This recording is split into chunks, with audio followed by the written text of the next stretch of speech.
Bueno, y el primer gobierno de izquierda ya se estrenó en Colombia con la era de Gustavo Petro, que inició los desafíos de cumplir las promesas que hizo durante su campaña y que también implican un mayor gasto público. La más mencionada, por supuesto, es la reforma tributaria. El documento ya de la reforma ha sido presentado al Congreso, pero también se habla de las reformas al sistema de pensiones, la reforma al sistema de salud, reforma educativa, reforma laboral, entre promesas, además, como por ejemplo, terminar con la exploración petrolera, que representa al menos un 40% de las exportaciones del país. Es decir, son ingresos para las arcas públicas. Y en un escenario ya de elevada inflación y de riesgo de recesión en algunos países con los que Colombia tiene importante relación comercial, bueno, pues la pregunta es cuánto se puede cumplir de lo que se ha prometido. Vamos a hablar ya con Juan Nicolás Garzón. Juan Nicolás es profesor de la Universidad de La Sabana.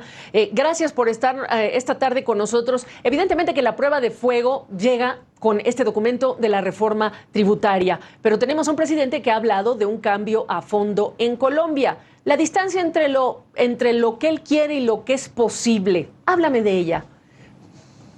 Bueno, Gabriela, buenas tardes, primero que todo. Bien, pues existen varios retos de este gobierno, pero varios de esos retos directamente están relacionados, y refiriéndome a tu pregunta, con las posibilidades específicamente en términos de recursos para la materialización de esos proyectos.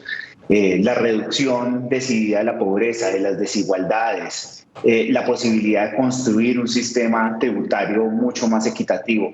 Todas esas acciones en materia social, en cambios en la estructura incluso productiva del país, requieren necesariamente una serie de reformas que en su gran mayoría están debidamente relacionadas con el tema de los ingresos. De ahí se deriva el hecho de que el primer intento de este gobierno y el primer gran esfuerzo legislativo de este gobierno está relacionado con una reforma fiscal o una reforma tributaria que le permita de alguna manera ir recomponiendo las finanzas públicas y en ese orden de ideas poder materializar varios de esos proyectos que el gobierno ha planteado.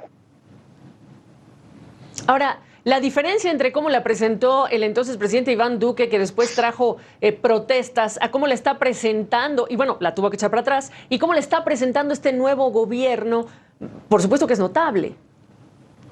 Claro que sí, en realidad lo que tenemos es una reforma tributaria que este gobierno entrante ha hecho mucho énfasis en que no tocará al 98% de los colombianos, que se concentrará particularmente en los segmentos de ingresos más altos y que por tanto eso que se denomina la clase media, que fue en buena medida la que más se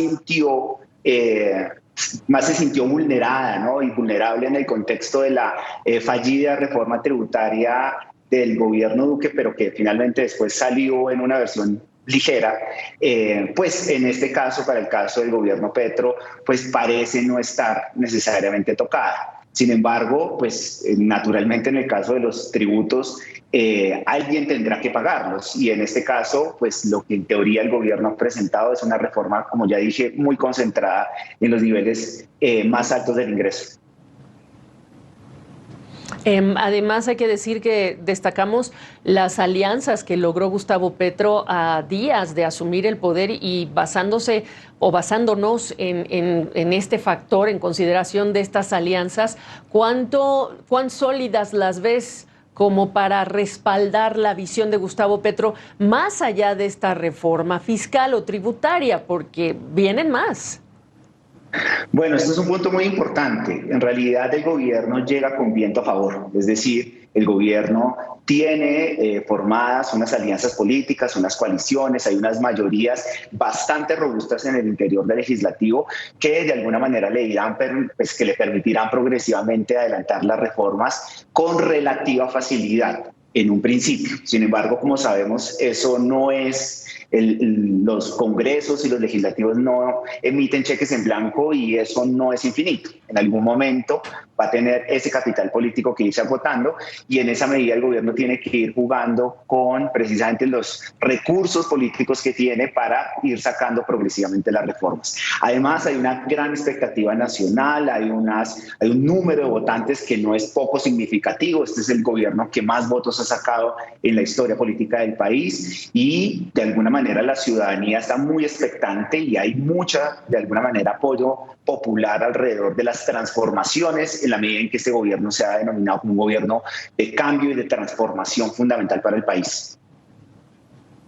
Absolutamente, y dentro de esa transformación la redistribución de la riqueza es muy importante. Por eso llama la atención, si me permites, que dentro de los planes que tiene el gobierno se ha hablado pues de sacar de la jugada a lo que son los combustibles fósiles, y cuando estamos hablando de un país que tiene ingresos, 40% viene de esas exportaciones, o 40% de las exportaciones son de petróleo y carbón. Dicho sea de paso, quien esté en la cartera de energía no es necesariamente alguien con esa experiencia, es una académica. Claramente eso ha sorprendido bastante entre la opinión y los expertos del tema, ya que finalmente, como tú bien dices, Colombia es un país que depende altamente de los ingresos petroleros y de la renta petrolera. Aunque no es un gran jugador en el mercado mundial del petróleo, pues las utilidades y los beneficios que se reportan por la exportación del petróleo, pues definitivamente son muy relevantes en el contexto de los ingresos fiscales. Entonces, en este contexto, tener una ministra que parece en principio no tener la experiencia, al menos técnica, en ese sector, pues llama la atención, especialmente en un contexto donde también lo que se requiere es, o el gran esfuerzo de este gobierno, la gran propuesta de este nuevo gobierno es hacer un gran proyecto, adelantar unos grandes proyectos de transformación energética. Y esa transición energética, más bien, pues debería estar encabezada seguramente por personas que definitivamente han estado o que sean probas para precisamente para cumplir o enfrentar los desafíos que esa cartera demanda. Sin embargo, pues el gobierno considera seguramente, o el presidente Petro considera, que lo que se requiere también es la mirada de una académica, de una persona que ha trabajado en temas también como de sostenibilidad, para de alguna manera ser coherente con ese proyecto de descarbonización que el gobierno ha venido planteando. Por último, poco hemos hablado del sector empresarial. Hay una enorme expectativa también de este otro lado, digamos que de los actores importantes en un país, el empresariado. ¿Qué nos puedes describir en relación con la llegada de Petro, el empresariado, el futuro de las inversiones? Y por supuesto que se necesitan dinámicas de crecimiento económico para hablar de más ingresos, para redistribuir. Claramente, y en ese sentido, pues el gobierno ha enviado mensajes sobre la necesidad de retornar o de desarrollar más bien plenamente el sector agrícola, tratando de implementar procesos mucho más industrializados, fortalecimiento del sector de la manufactura y la producción nacional. En ese sentido, en su momento, durante campaña, el gobierno planteó y puso sobre la mesa la posibilidad de limitar de alguna forma ciertos intercambios con el resto del mundo, especialmente que pudieran vulnerar, ¿no?, las potencialidades de ciertos sectores nacionales, especialmente de manufactura, en unos sectores que el gobierno considera que son estratégicos. Hay que decir que de todas formas el empresariado ha sido conservador en materia de las propuestas del gobierno hasta este momento. Bien. Pues a toda Colombia le conviene que a este presidente le vaya bien y resulte bien en lo que son sus políticas. Estaremos dando seguimiento ese primer día, así que la expectativa es muy elevada. Gracias, Juan Nicolás Garzón, profesor de la Universidad de La Sabana. No, a ustedes muchísimas gracias.